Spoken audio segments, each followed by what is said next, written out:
Berarti bisa dibayangkan sih kan kebetulan Wahyu tinggalnya di desa nih Kak, sedangkan kita ngambil istilah-istilah perubahan iklim aja orang terbingung-bingung gitu kan, apalagi Iya. karbon, wah istilah baru di mereka gitu kan. Tapi proses mereka itu misalnya nih kan sekarang kan di Jambi ya khususnya ya, apalagi kemarin pemerintah sama pemerintah Norwegia ya, Wahyu baca di berita itu kan dapat insentif karbon. Nah pasti masyarakat tuh udah lumayan tahu lah gitu Kak ya, atau mereka masih nanyain lagi itu beda ya dengan kita ya atau gimana sih ya gitu Kak? Jadi sebenarnya ada dua skema. Pertama skema negara. Ya. Kalau skema negara artinya kerjasama negara satu dan negara yang Oh, lain. G2G Misalnya gitu G2G. ya. Kalau bahasanya tuh G2G, government to government. Jadi ada pemerintah Norway, ada pemerintah Indonesia, di mana Indonesia berjanji berkomitmen untuk mengurangi laju deforestasinya sekian persen mungkin sudah berdasarkan MOU tersebut. Jika mampu menguranginya, maka akan ada imbal jasa untuk pembayaran upaya tersebut. Nah, itu skemanya negara. Berarti memang diatur oleh pemerintah kita ya. Iya. Nah, lewat ke kementerian. Nah, ada juga skema voluntary, sukarela. Voluntary carbon mechanism. Jadi pasar karbon sukarela. Ini lebih kepada misalnya gini. Di negara tertentu seperti misalnya di Swedia, mereka itu paham bahwa ketika mereka melaksanakan pesta pernikahan banyak mengundang handai taulan keluarga dan itu melakukan traveling kan. Nah, ketika menghasilkan traveling ada jejak karbonnya. Mereka mengemisi sekian ton. Dihitung kan sekarang sudah banyak aplikasi langsung tahu. Nah, mereka paham kami ini udah mengemisi nih, tapi kami mau kompensasi, kami mau membantu wilayah lain supaya apa yang telah kami emisi ini bisa melindungi hutan yang di kawasan lain. Nah, itulah. Jadi di wilayah kita di skema perhutanan sosial di 5 hutan desa di Kabupaten Bungo, kita sudah melakukan survei cadangan karbon yang tersimpan di situ. Dan itu prosesnya cukup panjang ya. Harus lewat proposal dulu, membuat desain dokumen, sampai diverifikasi oleh pihak ketiga, sampai dapat stempel sertifikasi. Nah, kalau udah dapat stempel sertifikasi baru bisa ikutan tadi ikut dalam program imbal jasa voluntary. Nah, jadi ketemu orang Swedia bilang, aduh kami telah melakukan emisi dan kami ingin kompensasi. Nah, dia bisa menghitung dan mengkuantifikasikannya dalam bentuk uang dan tonase, dan dia bisa support kepada masyarakat yang tinggal di Bujangraba. Yang seperti itu yang kita lakukan. Itu kayak mana Kak? Itu keren. Kalau menurut Wahyu nih, ibaratkan berarti di sana tuh individu juga sebenarnya kan? Itu bukan perusahaan, bukan apa, tapi orang-orang kayak kita lah gitu yang kan. Care. Yang care terhadap. Berarti ibaratkan itu meningkatkan awareness juga ke masyarakat internasional gitu ya. Iya, karena terutama yang pribadi gitu. Iya, pribadi, internasional, karena internasional kayak negara Eropa yang punya musim 4. Ketika ada musim semi, dia tumbuh. Ketika ada musim gugur, dia berguguran gitu ya. Jadi mereka berpikir bahwa negara-negara tropis ini memiliki potensi yang luar biasa dalam upaya membalans atau mengkontrol ya. Supaya nggak di sana musim dinginnya kelamaan gitu. Jadi dia bilang sangat penting lah kita menyelamatkan hutan tropis yang ada di dunia ini. Makanya mereka sangat tertarik untuk mendukung upaya tersebut. Dan lagian kan juga mereka mendukung masyarakat. Masyarakat pun akan sangat terbantu dengan hasil dari imbal jasa yang mereka peroleh dalam upaya mereka melindungi kawasan hutan. Berarti bisa dibilang contoh kakak kita ambil tadi contoh 5 hutan desa ya, kayak kakak bilang tadi ya di Bujangraba ya, atau Burej. Bujangraba, hutan lindung Bukit Panjang Rantau Bayur. Nah, kayak di situ tadi. Nah, itu kalau kan masyarakat itu udah menerima dampaknya kayak udah ada proses. Sudah dapat imbal jasanya? Mereka sudah dapat. Nah, itu kok tanggapan mereka gimana tuh Kak? Perasaan mereka nggak ngapa-ngapain, cuma jaga aja gitu kan. Jaga aja dapat insentif gitu, dapat duit gitu kan. Iya. Kalau tanggapan mereka gimana tuh Kak? Awalnya tanggapannya beragam. Beragam, ada yang merasa itu hutan kami ya yang ingin dijual gitu ya. Ada yang beranggapan gitu. Oh, dikira hutan dijual. Iya, gitu. hutan dijual. Padahal bukan itu. Padahal yang kita bukan jual ya, dikompensasikan itu lebih kepada data karbon yang tersimpan di dalam situ. Akhirnya mereka mengerti, oh begitu. Nah, ketika dana itu tiba sampai kepada masyarakat, kita diskusikan juga kepada masyarakat ini bagaimana sistem pembagian manfaatnya supaya bisa dirasakan oleh seluruh masyarakat, bukan hanya individu-individu tertentu. Karena hutan itu milik desa dan Bersama masyarakat gitu ya. bersama. Akhirnya kita sepakat kemarin pencairan dana tahap kedua kita dapat 1 miliar. Wah, 1 miliar tuh Kak.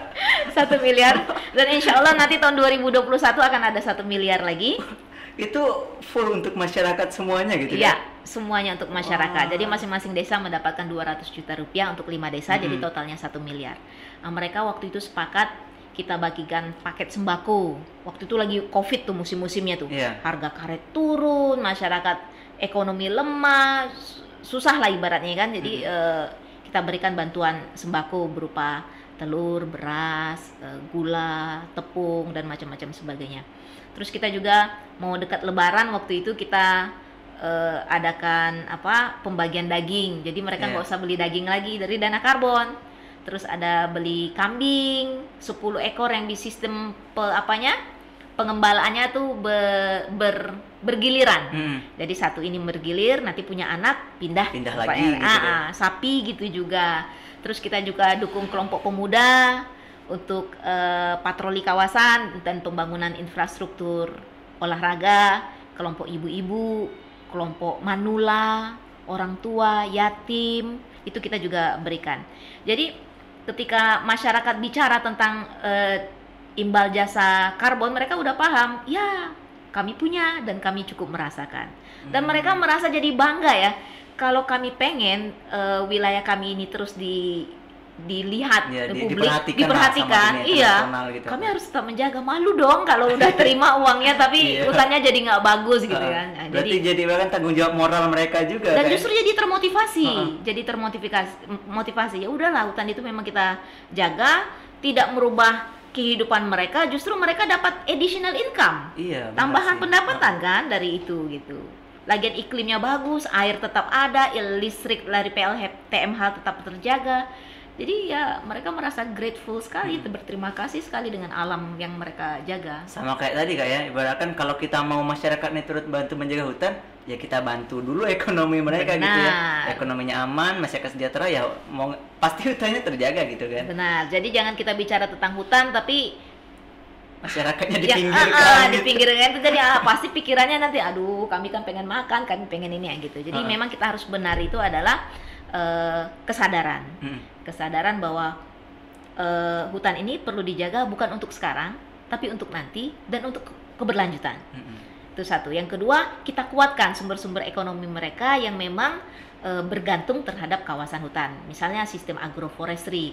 Ada di masyarakat kita yang di Bungo itu awalnya hanya bergantung kepada komoditi karet. Ketika udah musim hujan, nggak bisa tapping rubber kan, nggak bisa. Terus ketika harga murah, malah kadang beralih profesi. Beralih profesi, pergi ke kota, tinggal, kriminalitas tinggi, segala macam bisa kan? Takutnya malah pergi ke hutan ditebang. Nah, itu dia, pergi ke hutan. Menjadi alternatif ekonomi lain ya. Nah, jadi kita coba sistem tumbang sari dengan komoditi lainnya. Seperti kakao, kardamunggu, terus ada jernang. Jadi sistem pertanian mereka tuh ada terus yang dipanen. Oh, jadi misalnya yang ini habis, misalnya kan belum musim. Iya, belum musim. Nah, yang ini ada masih gitu kan. Iya, seperti itu. Benar juga sih, Kak. Tapi kalau misalnya nih, Kak, masyarakat kan kan ada nih 5 hutan desa yang tadi itu kan bisa dibilang sukses story-nya gitu ya. Itu ada keinginan nggak, Kak, kira-kira cukup di sini aja kah untuk memakai motivasi supaya di tempat lain, atau emang udah ada rencana lagi, Kak, kira-kira? Kalau kita melihat ini kan satu model. Model intinya model ini kita kembangkan bukan semata-mata untuk mendapatkan insentif karbon. Tapi upaya kita sebagai lobby dan komunikasi di tingkat nasional bahwa ketika hutan dikelola oleh masyarakat, ini loh dampaknya. Bayangkan pemerintah Indonesia tuh targetnya 12,7 juta hektar. Kawasan perhutanan sosial. Dan saat ini baru 4,3 juta. Artinya kan masih 3 kali lipat lagi yang harus dikejar. Jadi ketika itu jadi data yang kita sampaikan itu benar, jadi itu semakin meningkatkan motivasi pemerintah untuk terus bergiat, oh iya, ini contoh yang baik dan ini penting untuk diduplikasi di tempat yang lain. Dan apakah ini menjadi modeling lain untuk di tempat lain? Kita pikir ini peluangnya ada. untuk bisa kita kembangkan di tempat lain, saat ini kita juga lagi mencoba melakukan penelitian awal tentang survei karbon dan survei ekonomi di landscape di Sumatera Barat di Kabupaten Pesisir Selatan. Oh. Semoga berhasil ya. Amin. Nah Kak, kan kita udah bicara dari awal tadi perubahan iklim, kemudian ke karbon. Wahyu sebenarnya tertarik ke milenial nih Kak. Jadi kan ibaratnya kan kita nih yang di kota nih kan, masyarakat di desa kan sudah berusaha untuk melindungi kawasan hutannya supaya tetap terjaga, dan dari luar sana pun udah bantu untuk ibaratkan insentifnya lah, pendanaannya lah gitu kan, supaya masyarakat tetap ini. Nah, kalau yang bisa kita lakuin nih Kak sebagai masyarakat urban perkotaan nih, kita apa sih? Apakah kita cuma apa nih, semangat, keren, hebat, atau ada lagi Kak kira-kira yang menurut Kakak bisa dilakuin sama orang-orang kayak kita ini? Kaum milenial itu identik dengan teknologi, modernisasi, dan inovasi. Dan menurut Kakak yang paling bisa dilakukan oleh kaum milenial adalah memviralkan, menggaungkan isu ini, bahwa pada dasarnya pengelolaan oleh masyarakat itu penting adanya, dan harus mempromosikan diet tertentu di perkotaan. Diet apa yang paling penting? Diet sampah. Good. Diet apa lagi yang lain? Transportasi. Diet transportasi, makanya biking. Jangan jalan sedikit, Gojek, pesan, aplikasi pesan. Gitu kan. Berapa banyak emisi yang bisa kita kurangin? Biking sehat, tidak ada emisi. Terus mulailah memilih produk-produk yang ramah lingkungan. Nah, itu bisa juga dilakukan. Karena gerakan milenial itu kan gerakan luar biasa yang bisa digaungkan, dan itu bisa menjadi role model bagi masyarakat di perkotaan dan bahkan di internasional untuk sama-sama kita melakukan perubahan. Dan perubahan tentang emisi itu tidak hanya di sektor lahan, kan ada sektor transportasi, industri, sampah, dan bahkan pupuk pestisida yang bisa kita kurangi menjadi organik. Masih banyak yang lain yang bisa kita lakukan. Salah satunya mungkin dengan memviralkan itu tadi, kita mendukung 5 hutan desa tadi itu loh. Iya, seperti itu. Soalnya kan Kak, mungkin ya di beberapa masyarakat kayak kita nih kan mikirnya gini, udahlah yang jaga udara kita yang di dekat hutan sana deh. Kami pokoknya bayar pajak itu aja gitu kan. Tahu kan masyarakat kota kan nggak ada, ibaratkan gini loh, misalnya beras nih kan kita makan beras misalnya, kan di kota nggak ada sawah gitu kan. Kadang kan ada kawan-kawan masyarakat yang berpikir itu nggak tahu kalau memang misalnya hutannya nggak kita jaga, ya berasnya nggak sampai ke kota. Nggak sampai, besok kita nggak makan beras lagi. Bisanya nggak makan sama sekali gitu kan. Tapi ada satu lagi yang bisa dilakukan oleh kaum milenial yang merupakan bagian dari terobosan kita juga. Tidak berupa jasa lingkungan karbon, tapi lewat jasa lingkungan pengasuhan pohon. Namanya tree adoption. Itu baru lagi gitu kayak? Itu baru juga, dan itu menurut kita lumayan bisa dikembangkan oleh pemuda, milenial ya, khususnya kalau kaum milenial. Kalau bicara tonase karbon mungkin agak berat ya. Kepikiran berapa, luasan, warnanya apa. Selepas nonton ini jadi pusing, ini apa tadi? Tapi ada yang real one kita kembangkan di hutan adat Rantau Kermas, yaitu sistem pohon asuh. Jadi di hutan adat itu kan ada pohon yang tumbuhnya udah puluhan tahun, 30 tahun, 50 tahun, pokoknya ada puluhan tahun. Tapi hanya butuh 5 menit untuk menebangnya. Gila nggak? Tree adoption tadi apa ya, berarti itu sangat kemilenialan gitu namanya, pohon asuh berarti kalau di bahasa Indonesia kan gitu ya. Itu gimana sistemnya tuh Kak? Sistemnya adalah kita mengundang masyarakat yang ada di luar sana, maksudnya di luar kawasan hutan, untuk sama-sama berpartisipasi dalam perlindungan hutan di Indonesia melalui pengasuhan pohon. Jadi kita sudah mengidentifikasi pohon besar yang diameternya di atas 50 cm. Wah, 50 segini. Bahkan ada yang bisa dipeluk 5 orang, 6 orang. Yang hidup bertahun-tahun, puluhan tahun. Ada yang 50 tahun, ada 70 tahun, tapi cuma perlu waktu 5 menit untuk menebang. Itu luar biasa sekali. Jadi kita upayakan mereka tetap berdiri, kokoh, tetapi masih punya nilai ekonomi yang bisa dimanfaatkan oleh masyarakat. Bukan hanya melihat dari nilai ekonomi kayu mereka ketika ditebang, tapi sebagai nilai ekonomi dari pengasuhan pohon, dan juga nilai ekonomi untuk menjaga ekosistem di sekitar kawasan hutan. Berarti paket lengkap gitu Kak ya. Benar Hutannya sekali. ada gitu kan, terjaga, masyarakatnya juga yang ngerasain lah apa manfaat mereka gitu dalam menjaga hutan tadi.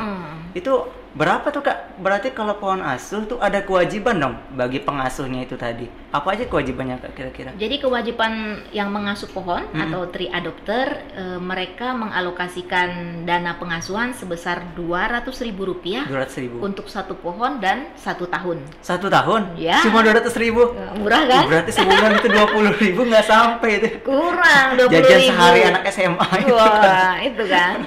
Cukup, berarti semua orang bisa turut bantu gitu ya? Bisa, silakan kunjungi website kami www.pohonasuh.org dan silakan pilih lokasinya dan pohon mana-mana saja yang kamu suka. Ada di lokasi tersebut. Di www.pohonasuh.org, nanti itu kita taruh ya di alamat kita di bawah. Oke, berarti 1 tahun 200.000. Kalau sekarang itu sudah berapa banyak nih Kak untuk yang mengasuh pohon? Kayaknya berdasarkan perhitungan kita lebih dari 1.200 pohon 1.200 pohon yang sudah diasuh saat ini. Untuk berapa lokasi itu Kak? Untuk lebih dari 7 lokasi. 7 lokasi. Wah, Wahyu mau tahu siapa saja yang mengasuh pohon? Oh iya, siapa aja tuh Kak? Ada artis-artis juga loh. Artis? Iya, ada Adrian Maulana. Aduh. Dian Sastro. Dian Sastro. Iya. Ini jangan langsung buru-buru nanti down nih websitenya. Dian Sastro juga pernah Kak ya? Iya, ada Astrid, penyanyi Astrid. Oh. Tahu nggak lagu Astrid? Tahu. Yang mana? Iya, lupa, saya nggak berani, nggak pede nyanyinya. Saya tahu itu penggemar juga. Jadikan aku yang Kalau- kedua. Kalau nggak salah itu juga ada di di YouTube kita ya? Ada. Oke. Astrid mengasuh pohon di hutan nagari Sungai Buluah, Sumatera Barat. Berarti kalau kita ngasuh pohon nih misalnya, itu nampak siapa-siapa aja yang ngasuh. Ya, kalau kita login dan kita masuk di website, kita bisa tahu ini pohon siapa. Soalnya saya pengen ngasuh di sebelah pohonnya Dian Sastro nih. Biar nggak apa-apa kami jauh, yang penting pohon kami deketan gitu. Iya.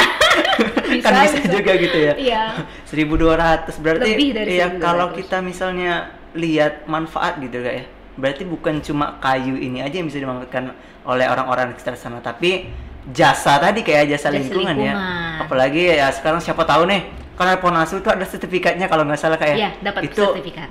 Bisa buat hadiah ulang tahun gitu ya. Benar sekali. Baru-barusan ini kita punya sahabat pohon asuh yang setiap ulang tahun dia melakukan fundraising untuk dihibahkan dalam mengasuh pohon. Dia buat di website kita bisa.com.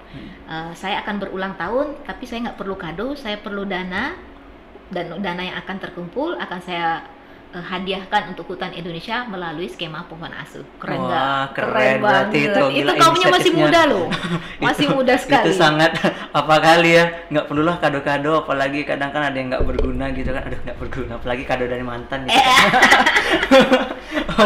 Berarti bisa kayak kado-kado ulang tahun, kado pernikahan, atau wedding anniversary. Iya, kado pernikahan tadi gitu ya. Bisa. Ya kita juga 200.000 gitu kan satu pohon itu kok. Kalau Not kita so much ya, iya, nggak begitu setahun banyak. 200.000 berarti terus 18.000 sampai 20.000 satu bulan. Iya. Dengan jajan anak sekolah itu yang 1 juta tiap bulan itu nggak kerasa. Nggak kerasa. Bisa dibilang ya. Tapi manfaatnya luar biasa sekali buat hutan kita di Indonesia. Oke, berarti tadi kita kan sudah ngomongin jasa karbon, Iya. kemudian pohon asuh yang terakhir gitu ya. Nah, kira-kira Kak, kalau menurut Kakak nih, yang paling worth it lah gitu, bukan paling worth it ya, kalau misalkan jasa karbon ini kan terlalu jauh gitu, kalau misalnya masyarakat kayak kita nih untuk apa gitu ya, ikut ya ke dalamnya gitu ya. Kalau menurut Kakak yang paling worth it ini selain pohon asuh, apalagi kira-kira nih Kak? Sebenarnya banyak sekali yang jasa lingkungan yang tidak bisa kita valuasi secara angka, tapi dia bermanfaat yang luar biasa. Contohnya air bersih. Iya, Di kota berapa sih kita beli air 60 ml? Ya taruhlah 3.000 ya kalau air mineral. Jangan sebut nama. Leti. Ya sekitar 3.000. Tapi di sana ada di hutan Nagari Sirukam ada 10 jenis offspring mata air Ya. dan ketika dilakukan penelitian itu bersih sekali. Tinggal bisa langsung diminum tanpa harus direbus. Dan nilainya luar biasa itu. Bisa diminum tanpa direbus. Karena saking bersihnya mata air di situ. Itu udah ada tesnya gitu kan? Udah, tapi sekarang mereka lagi upaya untuk mengembangkannya untuk menjadi badan Sumber. usaha milik nagari, jadi bisnis gitu Iya kan. juga ya. Nah, itu yang tidak bisa kita hitung, berapa banyak air bersih yang dihasilkan lewat hutan yang terjaga, baik untuk irigasi, mandi, minum, bahkan untuk pembangkit listrik tenaga air. Oh, ada pembangkit listrik tenaga juga itu. Ada di tempat kita di lokasi Desa Senamat Ulu atau Desa Rantau Kermas. 1 bulan lewat pembangkit listrik tenaga mikrohidro, Oh, PLTMH, mereka cuma membayar 30.000 sebulan. 30.000 sebulan. Bayangkan kalau dibanding yang saat ini kita pakai ya, yang saat ini kita pakai. Yang saat ini kita pakai. Ya, yang saat ini kita pakai mungkin 100.000 bisa 1 minggu, 10 hari, 10 paling hari. maksimal. Ini 30.000 untuk 1 bulan. Tapi memang masyarakat mungkin tidak hidup 24 jam seperti yang sekarang ya, karena mereka juga merasa ini penting untuk turbinnya, penting untuk dihemat supaya jangan panas. Jadi mereka mulai hidupnya sore jam 4, nanti padam jam 9. Nanti siang nggak usah pakai listrik. Tapi setiap hari Jumat dan hari Minggu listriknya nyala 24 jam. Full ya? Oh iya. Karena hari Jumat ada ibadah gitu salat ya. Jumat, hari Minggu anak-anak Ya, libur mau nonton kartun. Nah, itu dia. Saya juga sih. Gitu. Berarti ya bisa dibilang kan sumber airnya itu kan untuk ngidupin turbin ya kalau nggak Iya. salah, kalau PTMH itu berarti emang bergantung pada hutan di atasnya gitu kan? Yang masih baik. Yang masih baik. Masih baik. Kalau hutannya udah nggak baik, ya kemampuannya menyerap air hujan atau air juga sangat berkurang. Apalagi oh iya kayak sekarang musim hujan ya, mungkin teman-teman juga lihat berita nih musim hujan gini apalagi sebentar banjir. La Nina sekarang ya. Ah. Sebentar banjir di daerah Pulau Jawa kan sudah banyak banjir air bah tuh. Itu karena ketidakmampuan pohon untuk menerima curah air hujan yang berlebihan sehingga akhirnya swept away dan menjadikan banjir bandang gitu. Berarti ya emang ya kita memang bergantung pada alam kaya gitu ya bisa dibilang ya. Iya. Bukan kita aja, mungkin planet ya. We are living in the same planet ya. Jadi memang ya kita semua. Bayangkan Wahyu kalau misalnya hujan, pohonnya ada, kan dia turunnya pelan. Ketahan lewat ya. daun, lewat batang, serap jadi lama. Tapi kalau nggak ada pohon, langsung tumpah, lewat aja kan? Lewat, nggak ada resapan lagi. Nah ketika dia lewat aja, terlalu banyak apapun dia sapu itu, semua disapunya. Kalau ada mobil lewat disapunya, kalau saking dia kuatnya gitu ya. Banjir bandang. Nah, seperti itulah. Makanya penting sekali kita bisa harmonisasi hidup dengan alam. Oke. Wah, berarti bisa dibilang manfaatnya itu bukan cuma dirasakan oleh kita yang jauh untuk perubahan iklim tadi mungkin ya, dan orang yang dekat terkait dengan dampak lingkungan yang langsung terasa ke mereka gitu kayak. Berarti kira-kira kalau menurut kakak nih, kakak kan sebagai aktivis lingkungan nih kan, aktivis konservasi ya. Diakui atau enggak kakak sudah aktivis konservasi sebenarnya udah 15 tahun lebih gitu kan. Aduh, iya, nah, iya. Menurut kakak harapan kakak nih ke depannya itu gimana kak? Harapan saya, tapi bukan saya juga sih, bagi seluruh masyarakat yang masih tinggal di planet bumi, harapannya kita bisa hidup dengan tetap menjaga keseimbangan alam. Karena kalau kita hanya hidup dalam mengeksploitasi, maka akan terjadi bencana. Bumi kita ini nggak pernah sanggup gitu untuk menghidupi orang yang melakukan eksploitasi besar-besaran. Tapi bumi kita ini sanggup menghidupi kita dengan kehidupan kita yang seperti adanya itu. Maksudnya dalam artian kita butuh, kita makan, ya ada, disiapkan oleh Allah Subhanahu wa taala. Tapi kalau over capacity, itu nggak akan pernah serakah gitu ya. Sama seperti tubuh kita ya. Tubuh kita itu kan diminta tidur 7 sampai 8 jam. Tapi kalau over capacity bisa nggak tidur sama sekali, apa yang terjadi? Kita drop langsung. Drop. Sama juga bumi kita. Kalau misalnya dia bisa dibuka bagian yang untuk sawah, dibuka untuk makanan, dibuka untuk kebun, asal ada beberapa hal yang harus kita perhatikan, mana yang harus dilindungi. Nah, itu harus kita bisa lakukan penyeimbangan. Harus seimbang berarti. Harus seimbang alam ini. Dan yang pastinya hutan yang ada di sekarang itu harus dijaga karena jumlahnya pastinya akan terus menyusut dari tahun ke tahun. Dan yang kedua consumerism. bagaimana kita juga bisa membatasi consumerism kita, misalnya diet plastik, diet sampah, diet makanannya banyak tapi nggak dimakan, itu kan nggak baik juga. Itu buat orang yang tinggal di kota sini terutama kayak. Iya. Karena mereka nggak tahu, misalnya ya beras aja gitu kan, kalau kebanyakan makan nih banyak sisa sampah. Iya. Bukan cuma sampahnya itu yang masalah, tapi bisa naik gas metan kayak. Iya. Mulai dari ya gitulah, serem lah pokoknya kalau dibayangin sejauh itu gitu kan. Iya, mau nanam padi juga harus nunggu 6 bulan ya. Tapi Iya. kalau kita menghabiskannya hanya untuk dibuang-buang, berapa lama lagi kita harus menunggu? Ya benar. Oh itu keren itu quote-nya tadi. Oke Kak, nah mungkin udah lama ya, udah mungkin setengah jam lebih kita ngobrol nih Kak. Kayaknya ya, asik ya, nggak terasa ya? Nggak kerasa Aduh. gitu. Setengah jam lebih kita ngobrol, banyak nih ilmu-ilmu yang didapat dari Kak Emi. Nah kemudian bagi kawan-kawan juga yang ingin tahu ya, nanti kita taruh aja profil Instagram serta Facebook Kak Emi di bawah. Boleh cek langsung, boleh tanya-tanya. Kakak juga sering diwawancari kalau nggak salah kan, boleh tanya-tanya juga sama Kak Emi jika ingin berkegiatan bersama gitu kan. Nah itu saja dari kami. Terima kasih. Jangan lupa like, comment, share, and subscribe. Terima kasih. Bye. Waalaikumsalam.